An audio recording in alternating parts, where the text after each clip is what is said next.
Good morning, Big Ten fans. Welcome back to another edition of the Big Ten Morning Minutes. I'm your host, Mike Chen. Give me a follow on Twitter at Mike F. Chen. Follow the show site over there as well at Big Ten. It is Thursday, May 6th, 2021, and yesterday, interesting day inside of the Big Ten. A couple of powerhouses got commitments on the football side of things. There was a interesting transfer on the basketball side of things, and I'll go over some names to know for the upcoming 2022 NFL draft. So let's begin with the commitments yesterday, and we'll start off with the biggest one of the day, and that goes to Ohio State. Going down south to Florida, picking up cornerback Ryan Turner, 6 foot, 180 pounds. The young man had offers from a lot of Southern powers, including Clemson, Florida, Georgia, LSU, Penn State, Oregon, Texas A&M. Had a couple Northern offers as well, such as Wisconsin. And this one, I think that the Buckeyes have traditionally done very well in recruiting Florida, and I think this commitment from Turner is just another one of those type of commitments. I think that this one's going to be a very good player. I tell you, when you get that Clemson offer, it's a little bit different. And let me explain why it's different.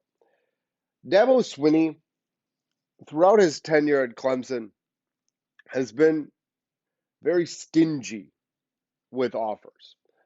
When you look at the amount of offers that go out to D1 prospects for schools, some schools offer 200-300 players. Not all of their scholarship offers are committable. That's the difference. When Clemson offers you a scholarship, it is a committable scholarship. You can do it. You can make that pledge whenever you want to the school. And that's why when you see players getting that Clemson offer, it's a big one in my eyes. There are, three powers of college football right now. One of them just got the commitment in Ohio State. You've got Alabama, who is king of the hill and has been, and nipping at their toes is Clemson. Now, the Buckeyes did defeat Clemson in the college football playoff this year, but who do they have to face in the finals, in the championship game? Yeah, that big bad Alabama. And that didn't go all that well for Ohio State, but for them to really understand what's the landscape of college football and how it works, I mean, right now, Alabama sent, I think it was 6 players in the first round of the NFL draft. I mean, that was almost as many as the Big Ten sent as a whole. Think about that. Crazy, right? So when you get, back to the Clemson offer, when you get a Clemson offer, it's different. I think it's more significant. I think that says that they're one of the best players in the country because again, they're very, very stingy with those offers. And it's surprising that he actually doesn't have an Alabama offer. Alabama also traditionally does a very good job recruiting Florida. But he's still got the other SEC powers, Florida, Georgia, LSU. So I'm not overtly concerned about that. I think that the Buckeyes are getting a really good one in Ryan Turner. Penn State was the other program that received a commitment yesterday, and that was from in-state JUCO safety Tyrese Mills. Mills, 6 foot, 195 pounds. He actually did not have any other offers. He's a local guy from a local uh, community college in Pennsylvania. And I think that, James Franklin, for what it's worth, last year, he knew that he struggled with his recruiting, that it wasn't normal high level Penn State recruiting. The Nittany Lions, they struggled. They had a rough year. I think they had a rough year in general. I think it all started, with the pandemic and Micah Parsons opting out. And then this was when the Big Ten initially decided that they weren't going to have a season, is when Parsons decided to say, you know what, this is not going to happen. And then when the Big Ten decided to return, Parsons had a decision.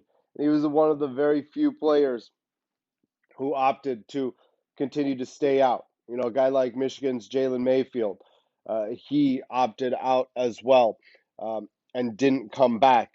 Or a guy like Minnesota's Rashad Bateman, who opted out, opted back in, and then opted out again. So, there were definitely weird things going on in the Big Ten. And I think that, you know, as a whole for Penn State, it really threw a wrench in kind of everything that they do. Obviously, not normal for every single program across the country and everybody across the country, but teams adjusted and teams adjusted quickly, and that's something that Penn State didn't do. Penn State struggled off the field. Penn State struggled on the field. It wasn't a good year in 2020 for Penn State. They had COVID-19 issues later on with the basketball program as well. It was difficult for James Franklin, and I think it was a learning time for James Franklin. James Franklin even came out and said that the pandemic really put a cramp into his coaching and how he prepares, because his family's his rock. And what the Penn State coaching staff did was, due to the pandemic and not wanting to, put their families at risk, they stayed on campus and didn't go home to their families and didn't see their families. And that affected James Franklin. And it seems like it wasn't just James Franklin, it affected the whole Penn State staff. And it's great to see the Nittany Lions really start to get back into that regular groove. They're doing a great job recruiting right now, in my estimation, back to what they normally do. Top 10 to 15 classes, and they're going to continue to do that. I think 2020 was just a one-off for Penn State. I really do. And I think that, there was a lot of, hype surrounding Franklin and all of that. I think that hype should be continuing. I think that, very soon, if James Franklin doesn't start to win at Penn State, I think there's going to be some big names knocking on his door to say, hey, we think you could do it. We just, you can't get past Ohio State right now. Not a lot of teams can, but I think you could do it somewhere else. We'll see. I think that I'm not saying that James Franklin's going to leave. I'm just saying that he's going to have other opportunities, and they're going to come up. And the question is whether he goes or whether he stays. I mean, they run a very pro program there at Penn State. I can see the NFL come knocking on his door at some point in time. We'll see. He's young enough to make that move, and I think that I wouldn't say a ton of it, is going to fall on Urban Meyer. We've seen plenty of great college coaches go off to the NFL and fail. Alabama's Nick Saban is prime example number one. Saban was terrible in the NFL, but he's the GOAT for NCAA football. And I'm not saying that James Franklin is at that Saban level. I'm just saying I think that, if he continues to do well at Penn State and gets the program back to where it was, and I don't think that's a stretch to do. I think the main thing they need to do is find a quarterback. I think that's the biggest issue going on with Penn State.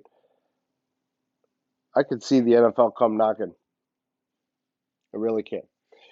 There are a few names to know heading into the 2022 season that are going to be popping up on plenty of NFL mock drafts. There's a lot of them. It typically happens right after the draft.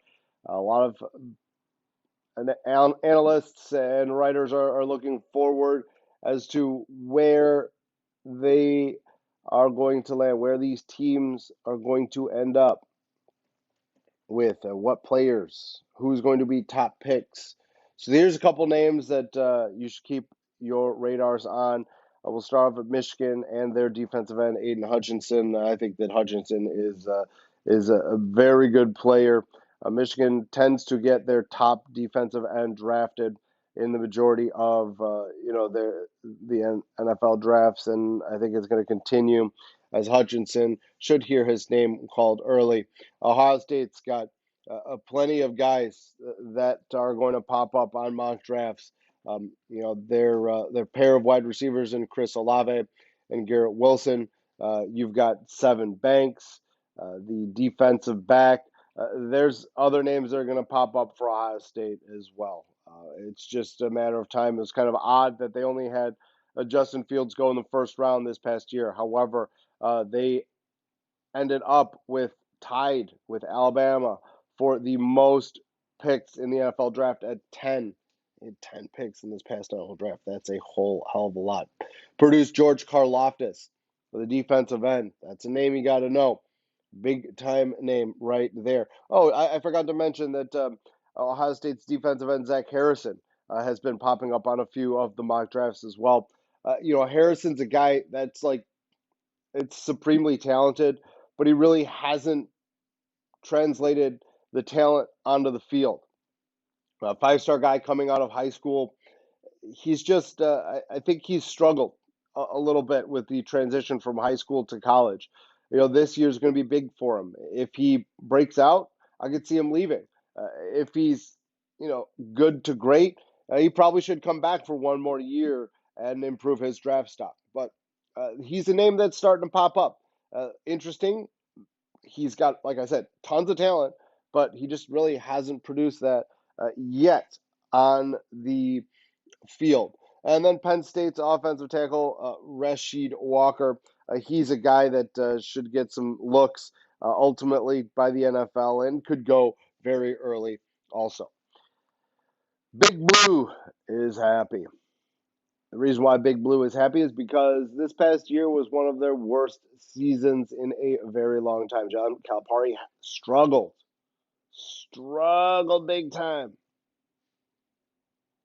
And one thing that he said after the season ended is that he needs some shooting. And they found it yesterday as former Iowa guard C.J. Frederick announced his intentions to transfer to Kentucky. And the Wildcats, again, are getting a great outside shooter. This is, something that Fran McCaffrey probably hates right now. And I think he hated when Frederick went into the portal in the first place, and rightfully so, because they're losing a lot of guys. Joe Wieskamp, most likely gone. And you're looking at Luka Garza, gone. National Player of the Year. And that is deep cuts. And then C.J. Frederick, the guy who you probably looked at and said, man, this guy is going to be the focal point of the offense for Iowa next year. Gone. I think that Frederick understood what was going on with the program, especially losing a couple of his teammates. I think this year is going to be a transitional year for Iowa. I don't think, if Fran McCaffrey gets them back to the NCAA tournament, that's going to be one hell of a job. He should really be looked at as, potential National Coach of the Year candidate, Big Ten Coach of the Year candidate as well, if that's the case. Because they're losing a ton of talent, a massive amount of talent. And they've got some talent on that team that returns. Don't get me wrong. But what they're losing, they're losing their top three scorers pretty much. It's a lot to lose, really is. So we'll see how the Hawkeyes turn out. But unfortunately for them, they're seeing C.J. Frederick move on to Kentucky to be a Wildcat.